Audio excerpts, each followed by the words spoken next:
अच्छा हिंदुस्तान हमारा, हम बुद्ध बोले हैं इसकी ये गुलसिता हमारा, हिंदी है हम वतन है हिंदुस्तान हमारा। ये बच्चे जो आपके सामने कौमी तराना पेश कर रहे थे, नहायत ही अच्छे अंदाज में और अच्छी कोशिश थी इन बच्चों की, माशाअल्लाह मज़ीद तरक्की दे। मोहतरम सामाईन,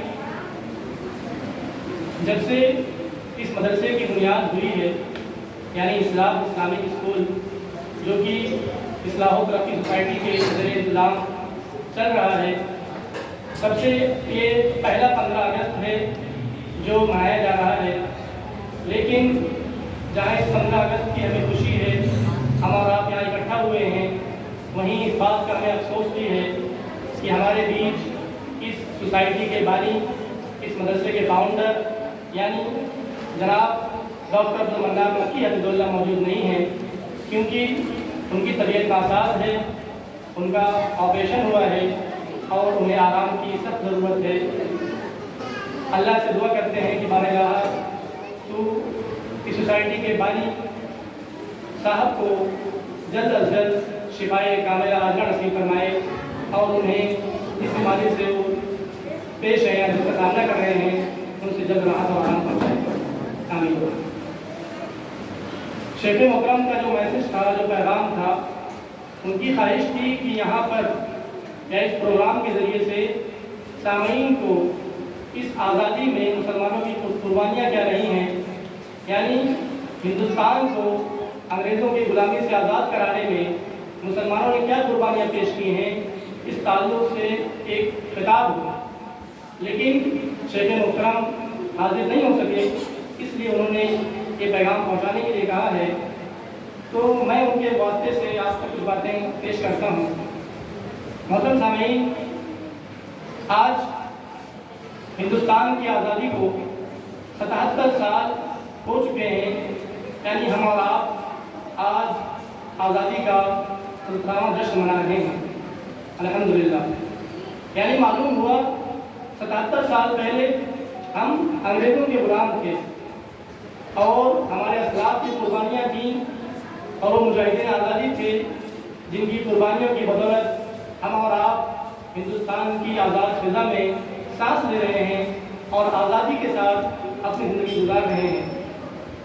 तारीख यूँ है कि 16वीं सदी में यानी 1600 ईस्वी में इंग्लिस्तान अंग्रेज़ हिंदुस्तान आते हैं तिजारत के गर्ज से और यहाँ पर ईस्ट इंडिया नामी एक कंपनी की बुनियाद रखते हैं और फिर आहिस्ता आहिस्ता वो अपने मकसद की तरफ रवाना होते हैं और अपना कदम मजबूत कर लेते हैं और बिलाखिर 1707 ईस्वी में यानी अपनी आमद के 107 साल बाद वो मुल्क पर कब्जा करना शुरू कर देते हैं और वही ताजिर जो ताजिर बनकर हिंदुस्तान आए थे हिंदुस्तान के लुटेरे बन जाते हैं।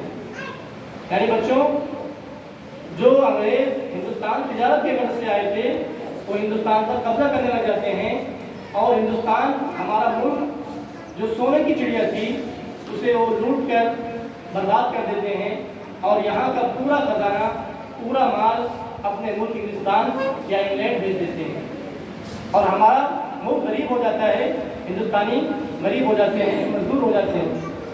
ये हमारे लिए बड़े अफसोस की बात है। लेकिन खुशी की बात यह है कि उन लुटेरों से, उन जालिमों से हमारे मुल्क को आज़ाद किसने कराया, तो इस हिंदुस्तानियों का और बिलखुसूस मुसलमानों की कुर्बानियाँ बहुत ज़्यादा हैं।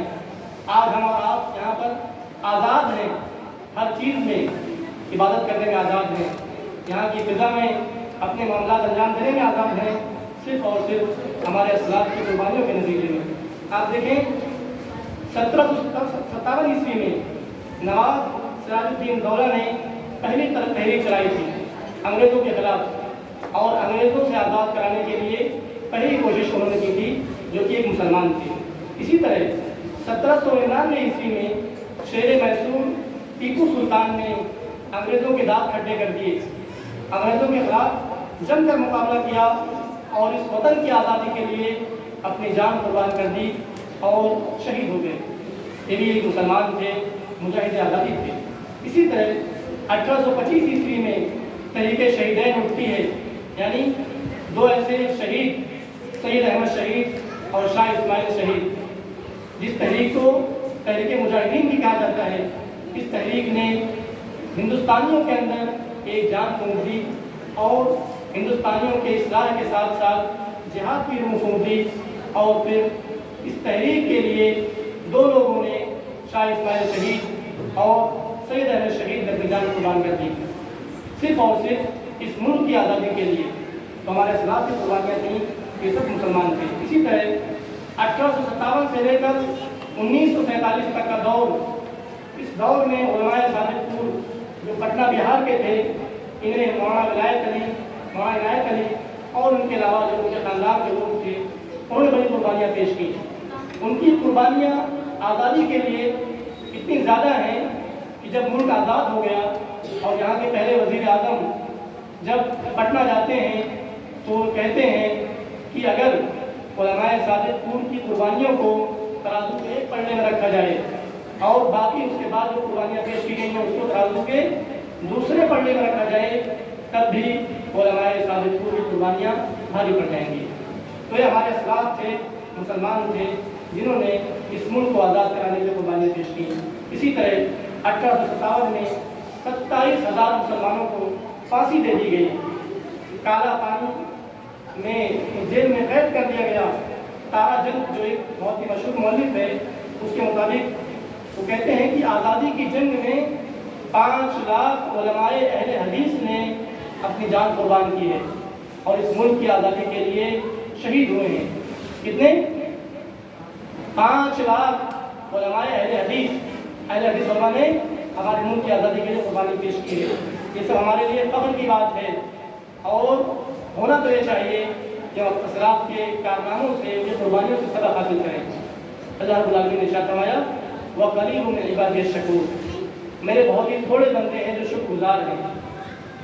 ہماری شکر گزاری کا طریقہ یہ ہونا چاہیے کہ ہم اپنے اسلاف کی قربانیوں کو یاد کرتے رہیں، اور اسی طرح اس ملک کے لیے اگر ضرورت پڑے قربانیاں پیش کریں، اس ملک کی ترقی کے لیے، اس ملک کی بہتری کے لیے۔ اس کے علاوہ بے شمار تحریکیں ہوئی، وہابی تحریک جو تحریکوں میں پیش کی، فرائضی تحریک جو بنگال میں ہوئی، اسی طرح ریشمی رومال، خلافت تحریک، اہل حدیث علماء میں ایک بڑے عالم دین نذیر حسین محدث دہلوی رحمہ اللہ، جنہوں نے انگریزوں کے خلاف سب سے پہلے جہاد کا فتویٰ دیا۔ لیکن افسوس آج مسلمانوں کی ان قربانیوں کو بھلا دیا گیا۔ آج ہندوستانیوں کو مسلمانوں اور ہمارے اسلاف کی ان قربانیاں یاد نہیں ہیں۔ یہ ہمارے لیے بڑے افسوس کی بات ہے، اور افسوس صرف غیر مسلموں کو نہیں بلکہ ہمارے بہت سارے مسلم بھائیوں کو بھی اپنی تاریخ اور اسلاف کی قربانیاں یاد نہیں ہیں۔ اور آج ہم سے بار بار کہا جاتا ہے کہ آپ ہندوستانی ہیں، اس کا آپ کے پاس کیا ثبوت ہے؟ ہم سے ہماری وفاداری کا ثبوت مانگا جاتا ہے۔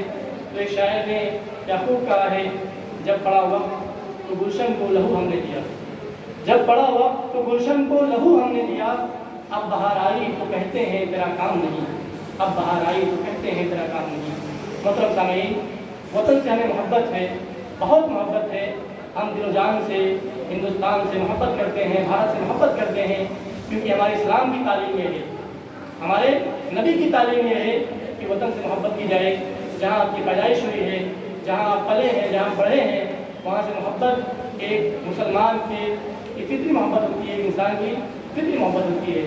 آپ دیکھیں پیارے نبی صلی اللہ علیہ وسلم کو جب کفار مکہ نے پریشان کیا اور انہیں ہجرت کرنے پر مجبور کر دیا، تو آپ مجبوراً اپنے اس وطن کو چھوڑ دیتے ہیں جہاں آپ پیدا ہوئے تھے، جہاں آپ نے 53 سال گزارے تھے، اور پھر جب آپ مکہ کو چھوڑ کر جاتے ہیں تو آپ ایک جملہ کہتے ہیں، آپ نے کہا تھا ماں یبکی من بلد واحبک الی، آپ نے کہا تھا مکہ تو میرے نزدیک سب سے خوبصورت شہر ہے، سب سے پاکیزہ شہر ہے۔